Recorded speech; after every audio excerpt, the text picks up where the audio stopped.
ನಮಸ್ಕಾರ. ಕರ್ಕಾಟಕ ರಾಶಿಯವರು ನೀವಾಗಿದ್ರೆ ಯಾವತ್ತಾದರೂ ಒಂಟಿಯಾಗಿ ಕೂತು ಯೋಚನೆ ಮಾಡಿದಿರಾ? ನಿಮ್ಮ ಜೀವನದಲ್ಲಿ ನಿಮ್ಗಿಂತ ಹೆಚ್ಚಾಗಿ ಬೇರೆಯವರಿಗಾಗಿ ನೀವು ಎಷ್ಟು ಕಣ್ಣೀರು ಹಾಕಿದ್ರಾ ಅಂತ.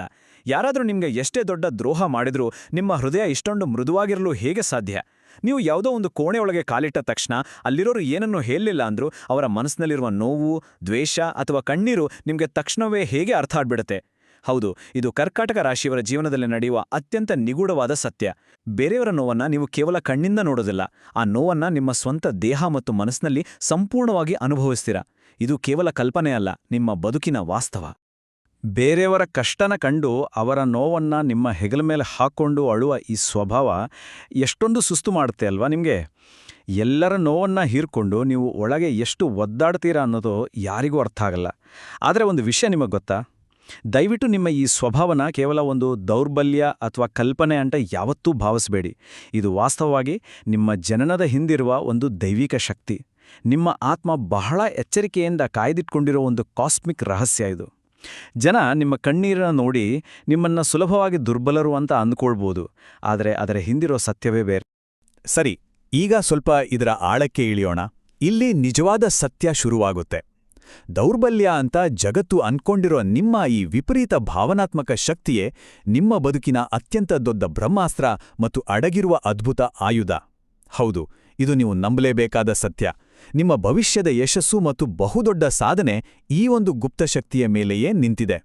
ಅದು ಹೇಗೆ ಕೆಲಸ ಮಾಡುತ್ತೆ ಮತ್ತು ನಿಮ್ಮ ಜೀವನದ ದಿಕ್ಕನ್ನ ಅದು ಹೇಗೆ ಸಂಪೂರ್ಣವಾಗಿ ಬದಲಾಯಿಸುತ್ತೆ ಅಂತ ತಿಳಿದ್ರೆ ನಿಜಕ್ಕೂ ನಿಮ್ಗೆ ಆಶ್ಚರ್ಯ ಆಗೋದು ಖಂಡಿತ. ಜಗತ್ತು ನಿಮ್ಮನ್ನ ಹೇಗ್ ನೋಡುತ್ತೆ?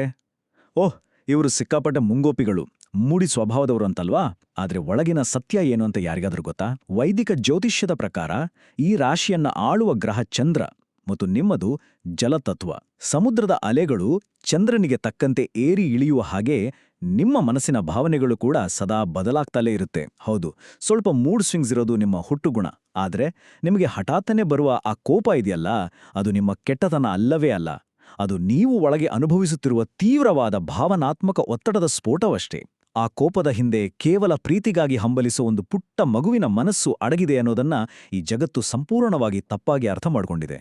ಈ ವಿಷಯ ಕೇಳಿದ್ರೆ ನಿಜಕ್ಕೂ ನೀವು ಶಾಕ್ ಆಗ್ತೀರಾ. ನಿಮ್ಮ ಇಡೀ ವ್ಯಕ್ತಿತ್ವನ ನಿರ್ಧಾರ ಮಾಡೋದು ಈ 3 ಪ್ರಮುಖ ನಕ್ಷತ್ರಗಳು. ಒಂದೆಡೆ ಗುರುಗ್ರಹದ ಪ್ರಭಾವ ಇರೋ ಪುನರ್ವಸು ನಕ್ಷತ್ರ ನಿಮ್ಗೆ ಜ್ಞಾನ ಮತ್ತು ಎಷ್ಟೇ ಕೆಳಗೆ ಬಿದ್ರೂ ಮತ್ತೆ ಪುಟಿದೇಳುವ ಶಕ್ತಿಯನ್ನು ನೀಡುತ್ತೆ. ಇನ್ನೊಂದೆಡೆ ಶನಿಯ ಪ್ರಭಾವ ಇರೋ ಪುಷ್ಯ ನಕ್ಷತ್ರ ನಿಮ್ಮ ಜೀವನದಲ್ಲಿ ಕಠಿಣ ಪರಿಶ್ರಮ, ಜವಾಬ್ದಾರಿ ಮತ್ತು ಪೋಷಕ ಗುಣವನ್ನು ತರುತ್ತೆ.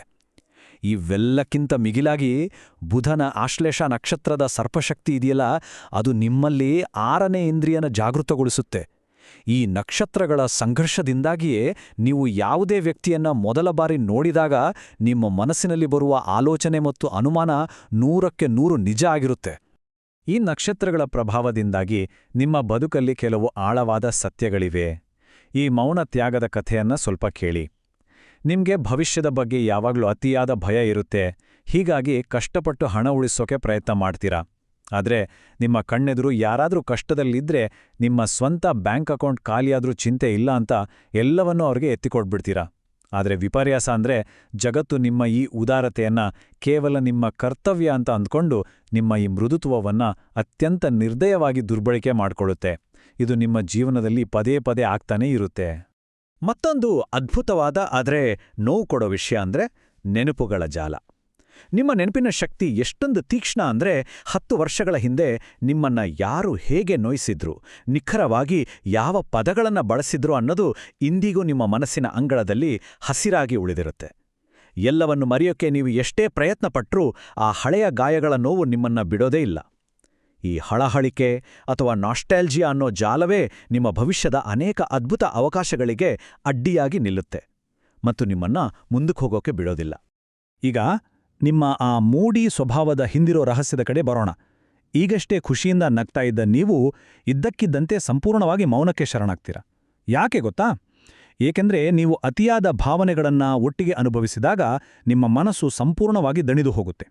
ಆಗ ನೀವು ನಿಮ್ಮದೇ ಆದ ಒಂದು ರಕ್ಷಣಾತ್ಮಕ ಕವಚದೊಳಗೆ ಹೋಗಿ ಯಾರಿಗೂ ಕಾಣದ ಹಾಗೆ ಒಬ್ಬಂಟಿಯಾಗಿ ಅಳ್ತೀರ. ನಿಮ್ಮ ಆತ್ಮವನ್ನ ಗುಣಪಡಿಸಿಕೊಳ್ಳೋಕೆ ನೀವು ಕಂಡುಕೊಂಡ ಈ ಮೌನ ಚಿಕಿತ್ಸೆಯನ್ನ ಸುತ್ತಮುತ್ತಲಿನ ಜನ ಕೇವಲ ಅಹಂಕಾರ ಅಂತ ತಪ್ಪಾಗಿ ಅಂದುಕೊಳ್ತಾರೆ. ಇದನ್ನೇ ಗುಣಪಡಿಸುವನ ಶಾಪ ಅಂತ ಕರೆಯೋದು. ನೀವು ಎಲ್ಲರ ಕಷ್ಟಗಳನ್ನು ಆಲಿಸುವ, ಅವರ ಕಣ್ಣೀರು ಒರೆಸುವ ಅತ್ಯುತ್ತಮ ಆಪ್ತ ಸಮಾಲೋಚಕರು ಅಥವಾ ಹೀಲರ್. ನಿಮ್ಮ ಬಳಿ ಬಂದು ಜನ ಕಷ್ಟ ಹೇಳ್ಕೊಂಡ್ರೆ ಸಾಕು, ಅವರಿಗೆ ದೊಡ್ಡ ನೆಮ್ಮದಿ ಸಿಕ್ಬಿಡುತ್ತೆ. ಆದರೆ ಇದುವೇ ನಿಮ್ಮ ಬಹುದೊಡ್ಡ ಶಾಪ. ಮಧ್ಯರಾತ್ರಿ ನೀವು ಒಬ್ಬೊಂಟಿಯಾಗಿ ಕಣ್ಣೀರು ಹಾಕುವಾಗ ನಿಮ್ಮ ಬೆನ್ನಿಗೆ ಕೈ ಇಡೋಕೆ, ನಿಮಗೆ ಸಾಂತ್ವನ ಹೇಳೋಕೆ ಈ ಜಗತ್ನಲ್ಲಿ ಒಬ್ಬೇ ಒಬ್ಬ ವ್ಯಕ್ತಿ ಇರೋದಿಲ್ಲ. ಅಷ್ಟು ಜನರಿಗೆ ಆಸರೆಯಾದ ನಿಮಗೆ ನಿಮ್ಮದೇ ನೋವನ್ನ ಹೇಳ್ಕೊಳ್ಳೋಕೆ ಒಂದು ಹೆಗಲು ಸಿಗೋದೇ ಇಲ್ಲ ನೋಡಿ. ಅದು ನಿಜಕ್ಕೂ ವಿಪರ್ಯಾಸ. ನಂಬಿಕೆ ಮತ್ತು ದ್ರೋಹ, ಇದು ನಿಮ್ಮ ಬದುಕಿನ ಅತೀ ದೊಡ್ಡ ಪಾಠ. ಹುಟ್ಟಿನಿಂದಲೇ ನಿಮ್ಗೊಂದು ಸಂಶಯದ ಗುಣ ಇರುತ್ತೆ. ಯಾರನ್ನೂ ಸುಲಭವಾಗಿ ನಂಬೋದಿಲ್ಲ ನೀವು. ಆದರೂ ಒಮ್ಮೆ ನೀವು ಯಾರನ್ನಾದ್ರೂ ನಂಬಿದ್ರೆ ಅವರಿಗಾಗಿ ಪ್ರಾಣ ಕೊಡಲು ಸಿದ್ಧ ಇರ್ತೀರ. ಆದರೆ ದುರದೃಷ್ಟವಶಾತ್ ನೀವು ಅತಿ ಹೆಚ್ಚು ಪ್ರೀತಿಸುವವರಿಂದಲೇ ನಿಮಗೆ ಅತೀ ದೊಡ್ಡ ದ್ರೋಹ ಆಗತ್ತೆ. ಆ ನೋವು ಮತ್ತು ಆಘಾತಗಳು ನಿಮ್ಮ ಸುತ್ತ ಒಂದು ಒಡೆಯಲಾಗದ, ಯಾರಿಗೂ ಭೇದಿಸಲು ಸಾಧ್ಯವಾಗದ ಕಠಿಣವಾದ ರಕ್ಷಣಾ ಕವಚವನ್ನು ನಿರ್ಮಿಸುವಂತೆ ಮಾಡುತ್ತೆ. ಅದಾದ ಮೇಲೆ ಯಾರನ್ನೇ ಆಗಲಿ ಹತ್ರ ಸೇರಿಸೋಕೆ ನೀವು 100 ಬಾರಿ ಯೋಚನೆ ಮಾಡ್ತೀರಾ. ಈಗ ನಿಮ್ಮ ಯಶಸ್ಸಿಗೆ ತಡೆಯಾಗಿರೋ ಒಂದು ದೊಡ್ಡ ಪ್ರಾಕ್ಟಿಕಲ್ ಪ್ರಾಬ್ಲಮ್ ಬಗ್ಗೆ ಮಾತಾಡೋಣ. ಅದೇ ಈ ಆರಂಭ ಶೂರತ್ವ. ನೀವು ಯಾವುದೇ ಹೊಸ ಕೆಲಸ ಅಥವಾ ಕ್ರಿಯೇಟಿವ್ ಪ್ರಾಜೆಕ್ಟನ್ನು ವಿಪರೀತ ಆಸಕ್ತಿ ಮತ್ತು ಶ್ರದ್ಧೆಯಿಂದ ಶುರು ಮಾಡ್ತೀರಾ. ಆದರೆ ಆ ಕೆಲಸದ ಮಧ್ಯದಲ್ಲಿ ನಿಮ್ಮ ಮೂಡ್ ಸ್ವಲ್ಪ ಬದಲಾದ್ರೂ ಸಾಕು, ಎಷ್ಟೇ ದೊಡ್ಡ ಲಾಭ ಇದ್ರೂ ಆ ಕೆಲಸವನ್ನ ಅರ್ಧಕ್ಕೆ ಕೈಬಿಟ್ಬಿಡ್ತೀರಾ. ನಿಮ್ಮ ಅತಿದೊಡ್ಡ ಯಶಸ್ಸಿಗೆ ತಡೆಯಾಗಿರುವ ಈ ಒಂದು ಮಿತಿಯನ್ನು ನೀವು ಕಡ್ಡಾಯವಾಗಿ ಗೆಲ್ಲೇಬೇಕು. ಇಲ್ಲದಿದ್ರೆ ನೀವು ನಿಮ್ಮ ಪೂರ್ಣ ಸಾಮರ್ಥ್ಯವನ್ನ ಯಾವತ್ತೂ ತಲುಪೋದಿಲ್ಲ. ಇಲ್ಲಿ ಸ್ವಲ್ಪ ಗಮನವಿಟ್ಟು ಕೇಳಿ. ಇಲ್ಲಿ ಬದುಕಿನ ನಿಜವಾದ ಸತ್ಯ, ಒಂದು ರೋಮಾಂಚಕ ತಿರುವು ಶುರುವಾಗುತ್ತೆ. ನಿಮ್ಗೆ ಪದೇ ಪದೇ ದ್ರೋಹವಾದಾಗ, ನಿಮ್ಮ ಸಹನೆಯ ಎಲ್ಲೆಯನ್ನ ಮೀರಿಸಿದಾಗ ಏನಾಗುತ್ತೆ ಗೊತ್ತಾ? ನೀವು ರಸ್ತೆಗೆ ಬಂದು ಜಗಳ ಮಾಡೋದಿಲ್ಲ, ಕೂಗಾಡೋದಿಲ್ಲ. ಬದಲಿಗೆ ನೀವು ಕಲ್ಲಾಗ್ತೀರಾ ಮತ್ತು ಆ ವ್ಯಕ್ತಿಯ ಜೀವನದಿಂದ ಶಾಶ್ವತವಾಗಿ ಕಣ್ಮರೆಯಾಗ್ಬಿಡ್ತೀರಾ. ಅವರಿಗೆ ನೀವಿದ್ದೀರೋ ಇಲ್ವೋ ಅನ್ನೋಷ್ಟರ ಮಟ್ಟಿಗೆ ಸೈಲೆಂಟ್ ಆಗ್ತೀರಾ. ಆದರೆ ಆ ನಿಗೂಢ ಮೌನದ ಹಿಂದೆ ಒಂದು ದೊಡ್ಡ ಪ್ರಳಯವೇ ಅಡಗಿರುತ್ತೆ ಅನ್ನೋದು ಯಾರಿಗೂ ಗೊತ್ತಿರೋದಿಲ್ಲ. ಮತ್ತು ಆ ಪ್ರಳಯವೇ ಈ ಮಹಾನ್ ಸ್ಫೋಟ. ಅದೇ ನೀಚಭಂಗ ರಾಜಯೋಗ. ವೈದಿಕ ಜ್ಯೋತಿಷ್ಯದ ಪ್ರಕಾರ ಕೋಪ ಮತ್ತು ಹೋರಾಟದ ಶಕ್ತಿಯಾದ ಕುಜ ಅಥವಾ ಮಂಗಳ ಗ್ರಹ ಕರ್ಕಾಟಕದಲ್ಲಿ ದುರ್ಬಲವಾಗಿರುತ್ತೆ. ಆದರೆ ನಿಮ್ಗೆ ತೀವ್ರವಾದ ದ್ರೋಹವಾದಾಗ ಆ ನೋವಿನಿಂದ ನೊಂದ ನೀವು ತಪಸ್ಸಿನಿಂದ ಎದ್ದ ಶಿವನಂತೆ ಪುಟಿದೆದ್ದು ನಿಲ್ತೀರಾ. ನಿಮ್ನ ಯಾರು ಕಡೆಗಣಿಸಿದ್ರೋ, ಯಾರು ನಿಮ್ನ ತುಳಿಯೋಕ್ ನೋಡಿದ್ರೋ ಅವರೇ ಆಶ್ಚರ್ಯಪಟ್ಟು ಬೆರಗಾಗುವಂತೆ ಹಠಾತ್ ಆಗೋ ಅತೀ ದೊಡ್ಡ ಯಶಸ್ಸನ್ನ ಪಡೆದು ತೋರಿಸ್ತೀರಾ. ಇದು ನಿಮ್ಮ ನಿಜವಾದ ಅಡಗಿರುವ ಶಕ್ತಿ.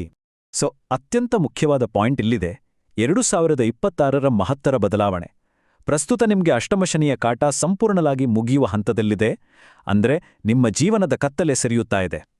ಜೊತೆಗೆ ಗಜಕೇಸರಿ ಮತ್ತು ಚಂದ್ರಬುಧ ಯೋಗಗಳು ನಿಮ್ಮ ಸಮಾಜದ ಗೌರವವನ್ನ ಮತ್ತು ಆರ್ಥಿಕ ಸ್ಥಿತಿಯನ್ನ ನಿರಂತರವಾಗಿ ಹೆಚ್ಚಿಸುತ್ತಾ ಇವೆ. ಮತ್ತು ಜೂನ್ 2026ರ ಹೊತ್ತಿಗೆ ಹಂಸಯೋಗವು ಉಚ್ಚಗುರುವಿನಿಂದ ಸೃಷ್ಟಿಯಾಗಿ ನಿಮ್ಮ ಕಳೆದುಹೋದ ಗೌರವನ್ನ ಮರಳಿ ತಂದುಕೊಟ್ಟು ಒಂದು ಸುವರ್ಣಯುಗವನ್ನ, ನಿಮ್ಮ ಮರುಹುಟ್ಟನ್ನ ಪ್ರಾರಂಭಿಸಲಿದೆ. ಇದು ನಿಮ್ಮ ಪಾಲಿನ ಗೋಲ್ಡನ್ ಏರಾ. ಆದ್ರೆ ಈ ಶುಭ ಪ್ರಯಾಣದಲ್ಲಿ ಒಂದು ಚಿಕ್ಕ ಎಚ್ಚರಿಕೆಯನ್ನ ಕೂಡ ನಾವು ಗಮನಿಸಲೇಬೇಕು.